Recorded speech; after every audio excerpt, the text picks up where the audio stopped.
Bonjour à toutes et à tous, je suis très content de vous retrouver pour une nouvelle vidéo.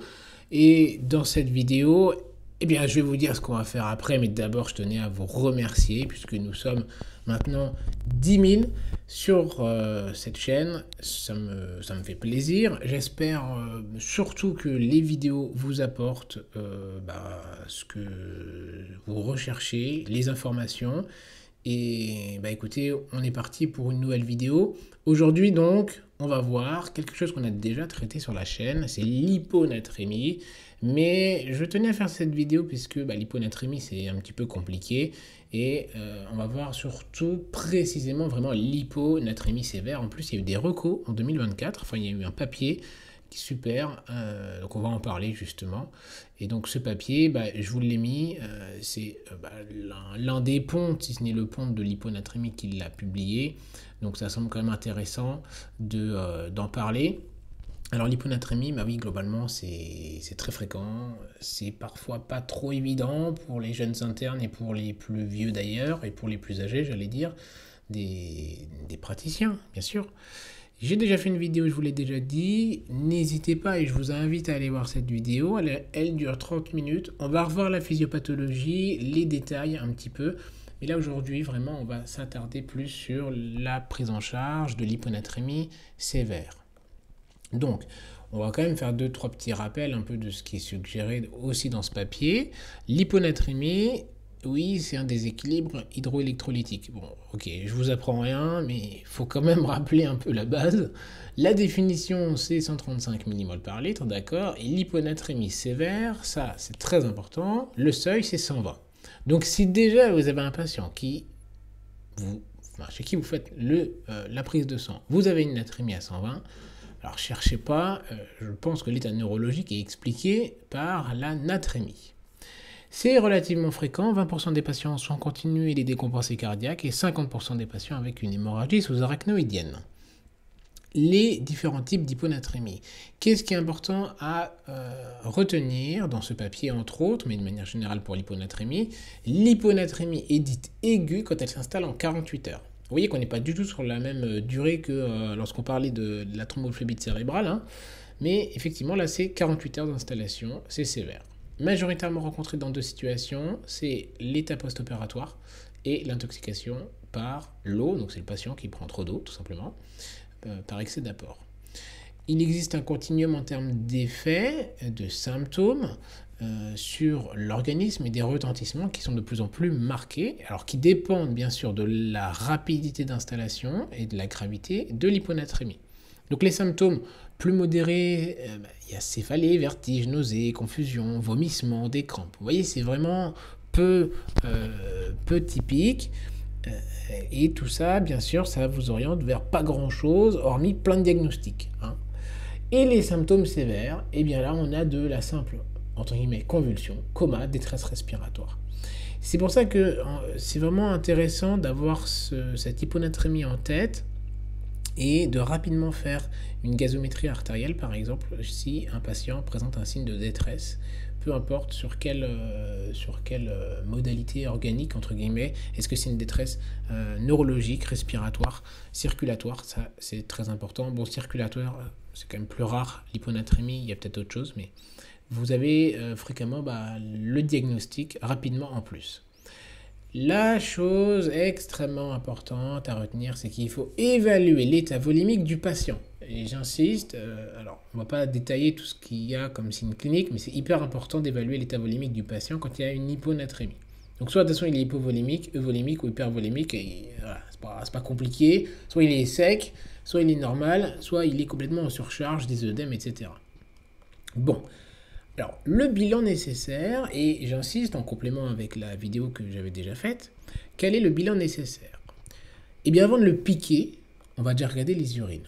Oui, en plus, dans les recommandations, c'est ce qui est spécifié.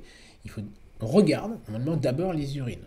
Si votre patient a effectivement une hyponatrémie hypotonique, à ce moment-là, on regarde l'osmolalité urinaire.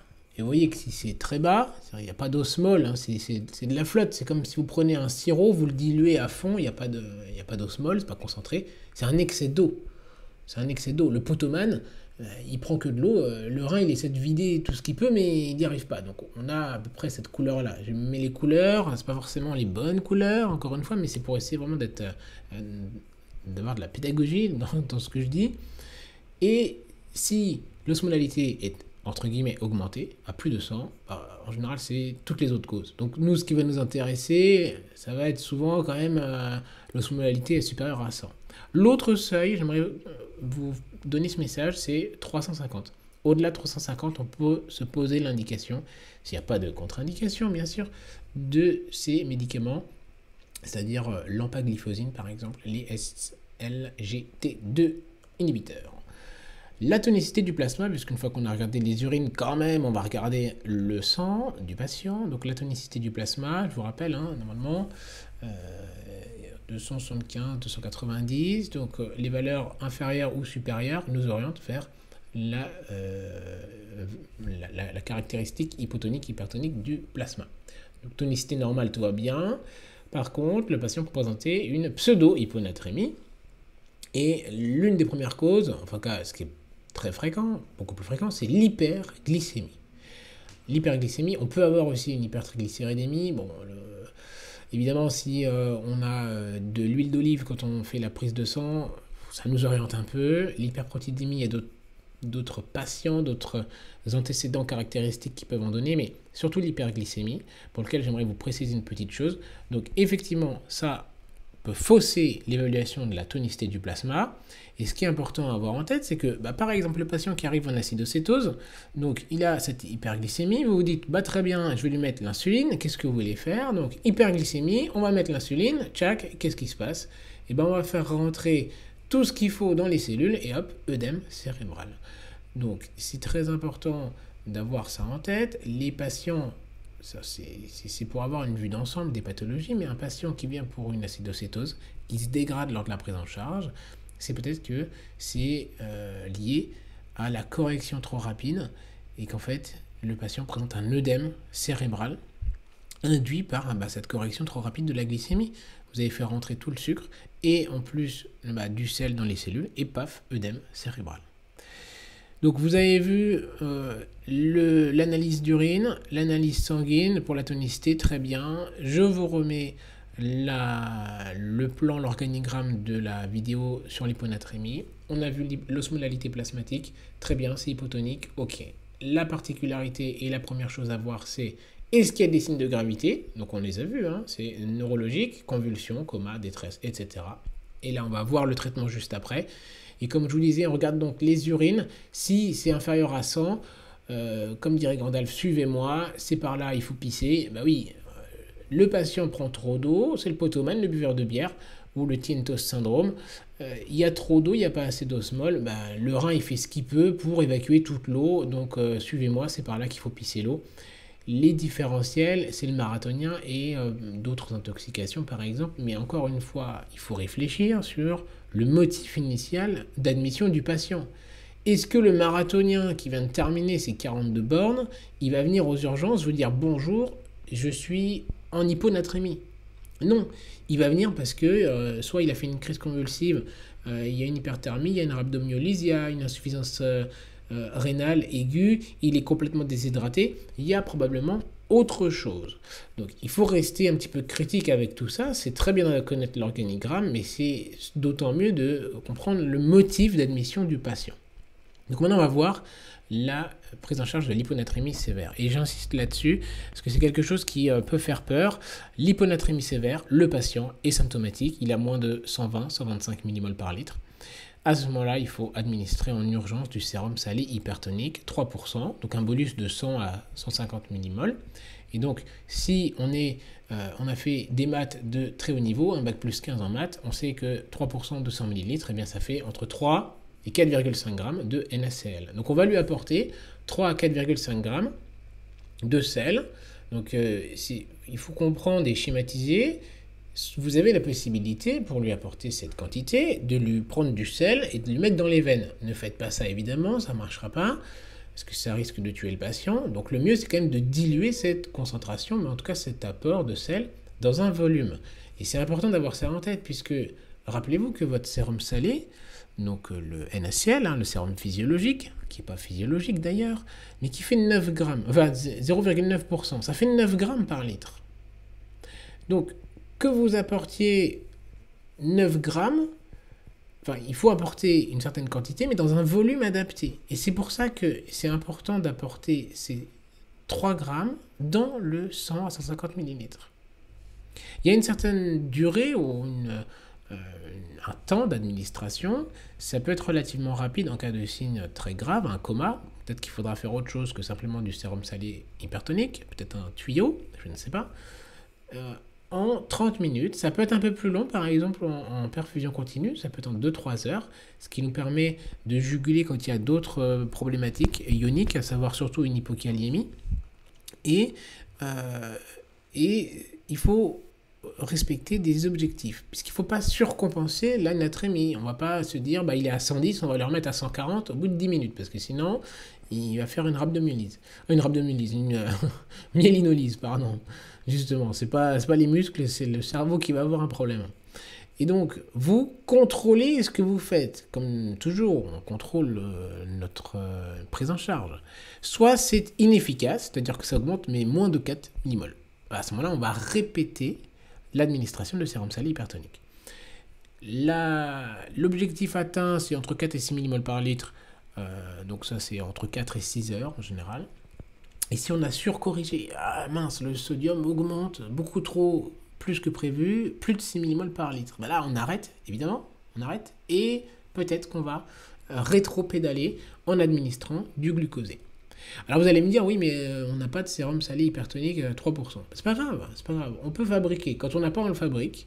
Donc souvent, on a quand même ces petites ampoules, 2 millilitres, 2 grammes.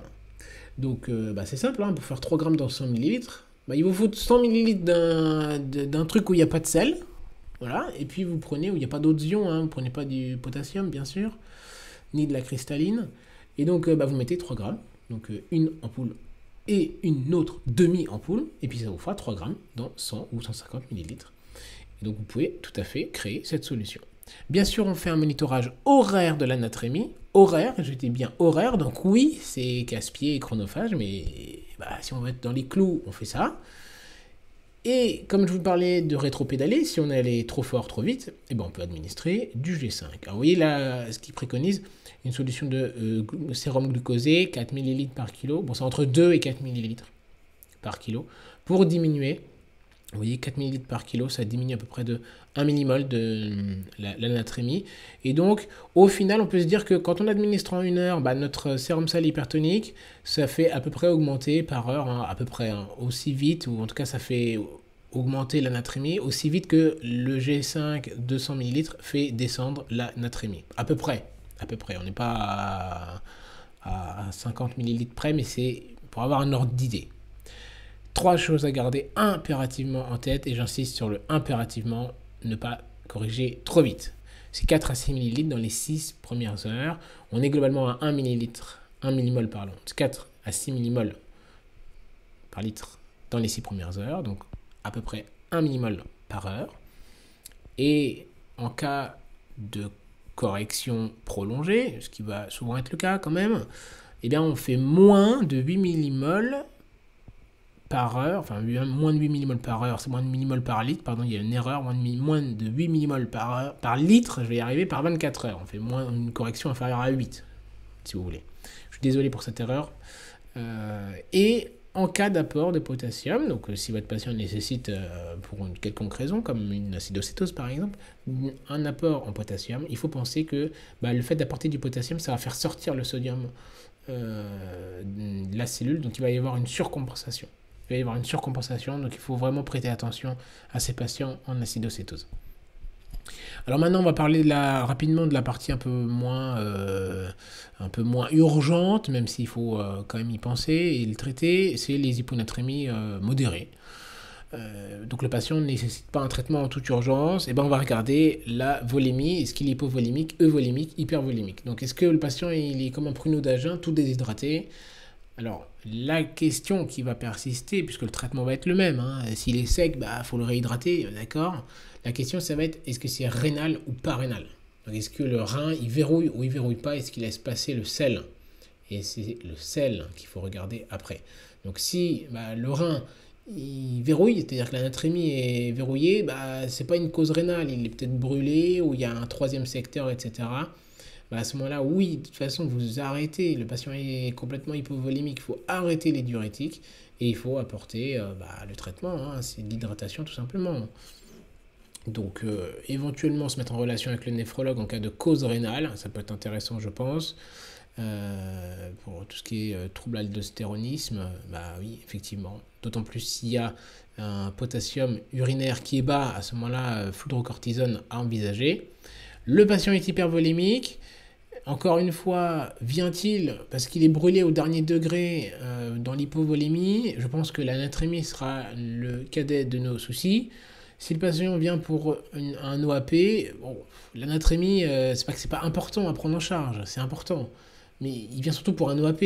Donc s'il a de la VNI, vous voyez, le problème n'est pas la natrémie, c'est la décompensation cardiaque. Donc le patient est hypervolémique et il a son hyponatrémie. À ce moment-là, à nouveau, on regarde la natriurèse. Est-ce que le rein verrouille ou ne verrouille pas? Et là, il faut traiter de manière adaptée. Encore une fois, si le patient est en surcharge, oui, on va mettre des diurétiques, oui, on va mettre de la VNI. On adapte en fonction de tout ça. Il y a différentes thérapeutiques. Vous voyez, il précise l'urée, mais je pense que l'urée a surtout sa place dans la prise en charge du SI-ADH. Et là, on en parle surtout en cas de patient euvolémique. Un patient euvolémique, il faut penser au SI-ADH. Alors, on peut être dans un tableau un peu bâtard entre l'hypovolémie et l'hypervolémie. Des fois, c'est un peu difficile, surtout chez le patient âgé ou comorbide.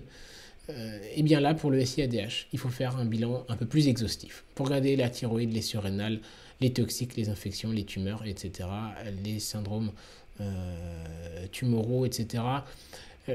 Là, il faut restreindre l'apport hydrique. Il faut restreindre l'apport hydrique qui marche parfois, mais qui ne marche pas toujours. Vous voyez, il y a 2 tiers d'efficacité à J3. Et l'apport d'urée, Peros, peut être très efficace. En fait, ça a une action osmotique, tout simplement au niveau du tube proximal. On augmente l'urée et hop, ça va faire une diurèse osmotique au final. Donc c'est plutôt intéressant, ça marche bien chez le patient qui nécessite une prise en charge de son SI-ADH par exemple. Voilà. Les recommandations précisaient aussi certains traitements. Alors, on ne va pas tout redétailler, mais vous voyez les différentes thérapeutiques qu'on peut avoir de disponibles. Le sérum salé isotonique, le sérum hypertonique, le fameux 3%, ou celui qu'on fabrique, bien sûr. Les diurétiques de Lens, les Vaptan, donc tolvaptan, l'urée et les inhibiteurs SGLT2. C'est le Jardiance, l'empagliflozine, si je ne dis pas de bêtises, parce que c'est des molécules dont j'ai un peu moins l'habitude. Si le patient est déshydraté, oui, évidemment, vous comprenez un peu la problématique, c'est quel est le motif d'admission du patient. Si effectivement tout s'explique à cause de l'hyponatrémie, oui, on va adapter avec ces molécules-là et on réfléchit dans la case hyponatrémie. On va pas se prendre le chou entre guillemets. Si le patient est complètement bibendum en décompensation cardiaque, la problématique est en partie autre. Gardez en tête pour le sérum salé hypertonique que oui, on peut réitérer, oui, on fait un premier bolus, on peut faire une perfusion continue, mais il y a plus de risques, en tout cas dans la perfusion continue, de devoir compenser en raison d'une surcorrection. Donc c'est mieux les bolus, en tout cas dans les études c'est ce qui ressort. Les diurétiques de Lens, oui le risque c'est l'hypovolémie, mais en fait c'est le but des fois. Et en cas d'SI-ADH, l'urée, Vaptan ça peut être utile, mais surtout l'urée ça peut être vraiment pas mal avec cet effet de diurèse osmotique et certaines contre-indications à respecter tout de même, oui. Et globalement, voilà ce que j'avais à vous dire pour l'hyponatrémie dans la prise en charge sévère. Quel point clé à retenir? Première chose, est-ce que c'est une vraie hyponatrémie, hypotonique, hypertonique, etc. Il faut vraiment savoir si on est bon et si c'est une vraie natrémie mesurée avant d'aller plus loin. Si vous corrigez, donc vous allez contrôler votre patient, ne faites pas un bilan sanguin en aval, enfin en tout cas au-dessus de votre perfusion. de sérum salé ou autre chose, ou de G5, ou que sais-je. Forcément, ça va biaiser. Votre réseau veineux va drainer ce qu'il y a en bas du membre. Donc, si la perfusion est au niveau de la main et que vous prélevez au coude, forcément, ça ne va pas refléter la réelle valeur. Donc, si ça vous semble anormal, vous contrôlez et vous recontrôlez si effectivement ça vous paraît aberrant ou surcorrigé. Deux choses, c'est deux trucs dans les urines qu'on va chercher. La première, c'est l'osmolalité ou l'osmolarité. C'est quasiment pareil, il n'y a pas de différence. La natriumurèse aussi, bien sûr, hein, c'est le seuil c'est 30. Le 3, c'est pour 3% de notre sérum salé hypertonique en 30 minutes. Ça veut dire 3 à 4,5 grammes de NaCl. Mais dans un volume adapté, encore une fois, je ne vous dis pas de faire un demi-remplissage ou un tiers de remplissage. C'est que c'est un tout petit volume qu'on va administrer. Et le 4, c'est pour 4 millimoles en 6 heures, donc le 1 millimol par litre par heure. 1 millimol par litre par heure. Et le 5, c'est pour 5% de notre glucosé, qui nous permet de compenser une surcorrection et de retomber un peu plus bas dans les chiffres, puisque sinon on risque la myélinolyse centropantine. Et voilà pour cette vidéo. J'espère que, comme d'habitude, ça vous a plu. Encore une fois, merci à vous d'être toujours de plus en plus nombreux. Si ça vous plaît toujours, bien sûr, abonnez-vous. Cliquez sur la cloche des notifications. Mettez un pouce bleu. Allez voir sur Internet les livres. Hein, Réussir ses études, apprenez sans limite. Les carnets de prise de notes. Le site Internet Consensus, comme d'habitude. Quant à moi, il ne me reste plus qu'à vous dire de prendre soin de vous et de vos patients, bien sûr.